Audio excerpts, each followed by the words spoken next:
put their hands on the arc of history and bend it once more toward the hope of a better day. Hey, I was just on the internet and discovered something I could not believe.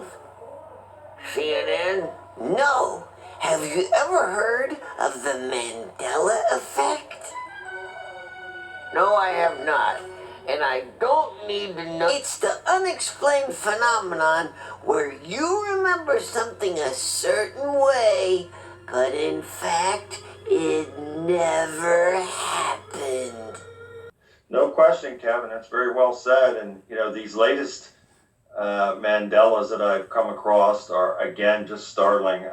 How many times have we talked about this before, Kev, but for the listeners as well and people that are watching, you know, just what I'm about to say, take pause for a second and think about this. How many times in your life or you've heard someone say, wow, I'm so busy, you know, it's like Grand Central Station today, you know, it's just incredible, it's just so busy. Many times. But yet, if you go now and Google it, don't take my word for this, Google it.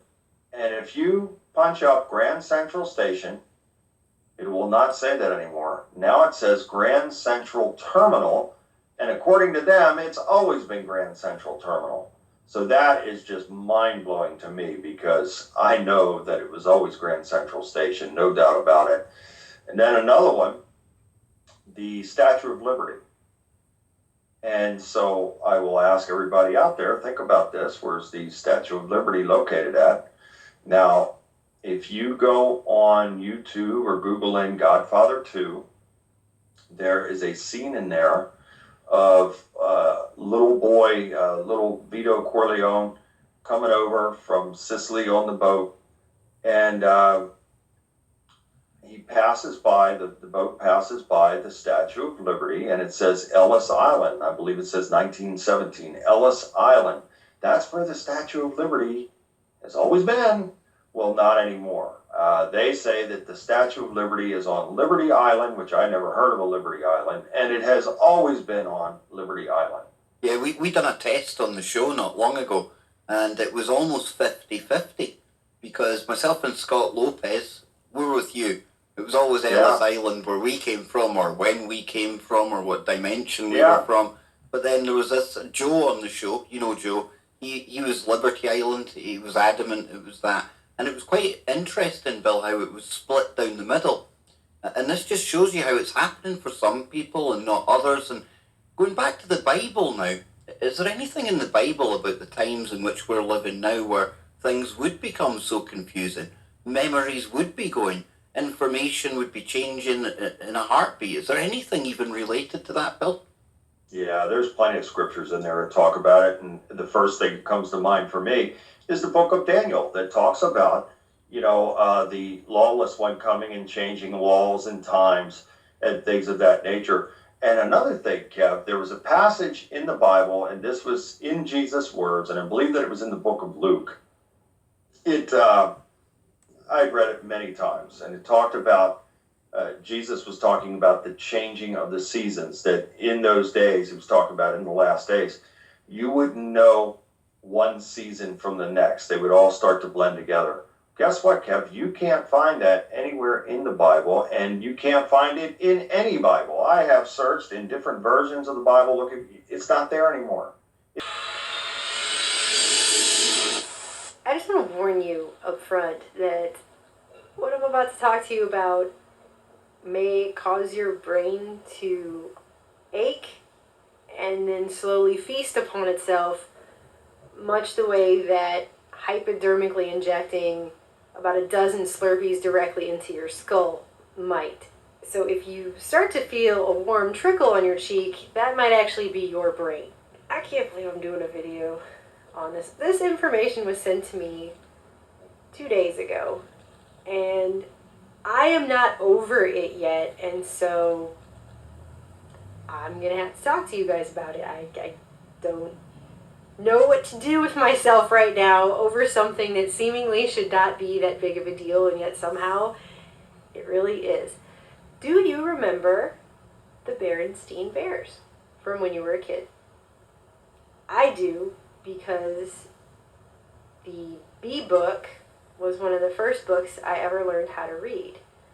And I remember reading it when I was about 2 with my mother. I remember this very clearly because it was one of my favorites. And even once I got too old, because it's such a simple book, my mom was so good at telling stories and reading books. And I kept wanting to read it even once I was too old to really read it, because it was one of those sentimental things. And I kept my copy from my childhood. And I read it to my kids. And I have very vivid memories of the Berenstain Bears books. It's one of those vivid, visceral memories from childhood that I have. And I remember thinking to myself, how do I pronounce this? Is it Berenstein or Berenstein, like Frankenstein? Now, flash forward to 2 days ago when I was sent a bevy of information from a very nice guy named Jason on YouTube. Very well researched, has a whole playlist and a whole bunch of information, and that is going to come in future reports once I've had a chance to fully digest what in the hell is going on here. He asked me, do you remember the Berenstain Bears? And yeah, of course, I remember them. I still have one of the books in my house. How do you remember it being spelled? Well, that's easy. It's Berenstein, Berenstein. Not anymore, you guys. It's not Berenstein. It's apparently Berenstain with an A. Look at this. Look at it. Do you see that? What the hell is going on? Look. What? I'm sorry, but I have not gotten over this. It's been 2 days and I'm not over this. That looks so weird to my brain. My entire physical being does not want to accept this. Just doesn't want to accept it. And I flipped inside the thing, because I ran into my kid's room and I went, it's Berenstein, obviously. This is just silly, right? No. Down here in the copyright information, this book right here, which is from 1971, copyright, Stanley and Janice Berenstain. Berenstain. What is going on here? I have lived my entire life in a world where there was no such thing as a Berenstain Bear. Okay, hi everybody. This is your boy Baron Samadi, the Alchemist, and today I wanted to talk to you guys a little bit about another experience I had with the Mandela effect. And I think because not many people are in this category or in the communities that I'm in, and it's just something that I'm researching. So I'll get into it by telling you I am a Prince Hall Freemason. Prince Hall affiliate Freemason, and a lot of the rituals from our books have changed.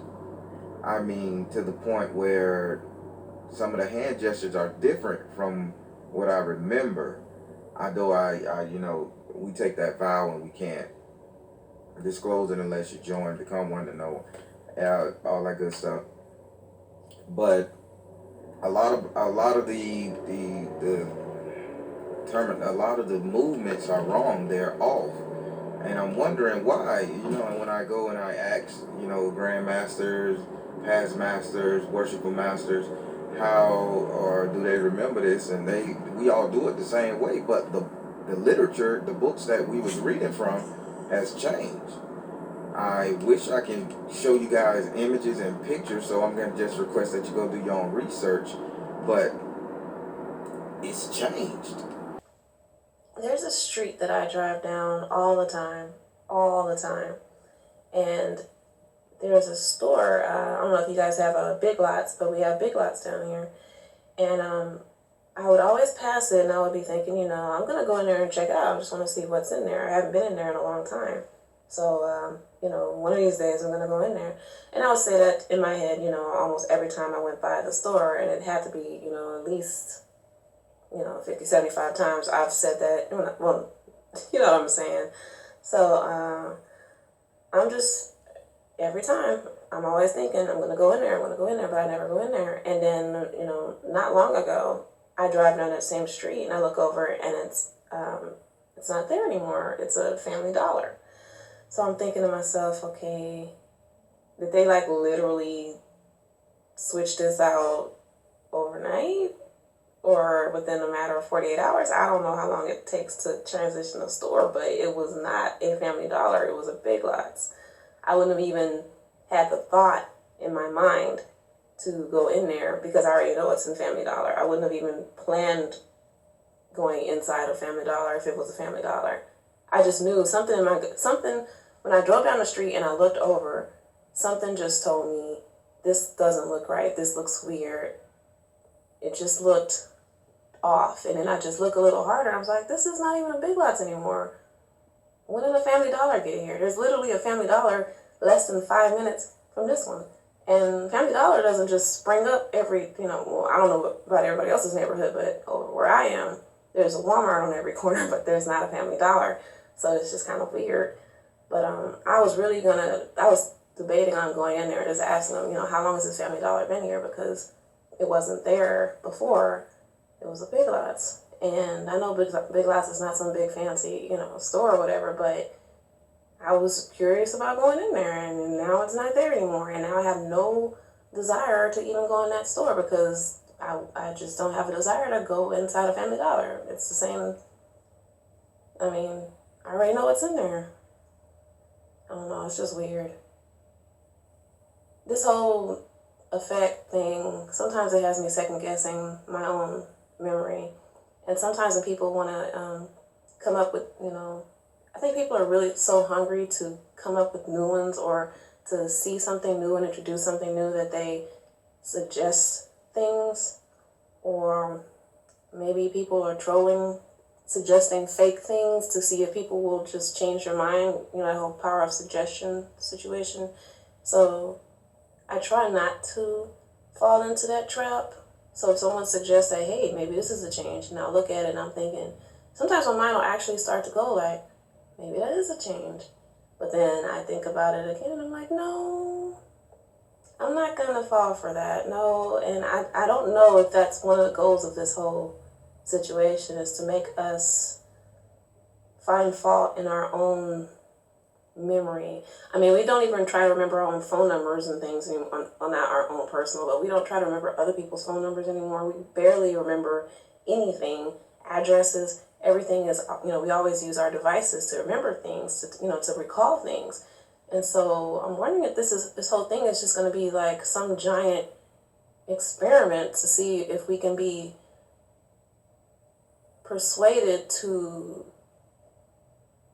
believe or remember false things as, and just over time dismiss the things that we actually do remember. Because I do 100% agree with a lot of the effects. There are a lot of them that aren't real, and I'm just going to say that, and you can argue with me about, well, maybe it's not real to you, or maybe it's real to somebody else. I don't buy into a whole lot of that anyway. So I'm just sharing that one. That one was kind of spooky for me, but I'm over it now. It was spooky at the moment when I drove by, so I might still ask them eventually, because if they say anything, if they say it's been there for a year, I don't know it's a lie, because that store was not there. It literally, for me, changed in like less than 24 hours. So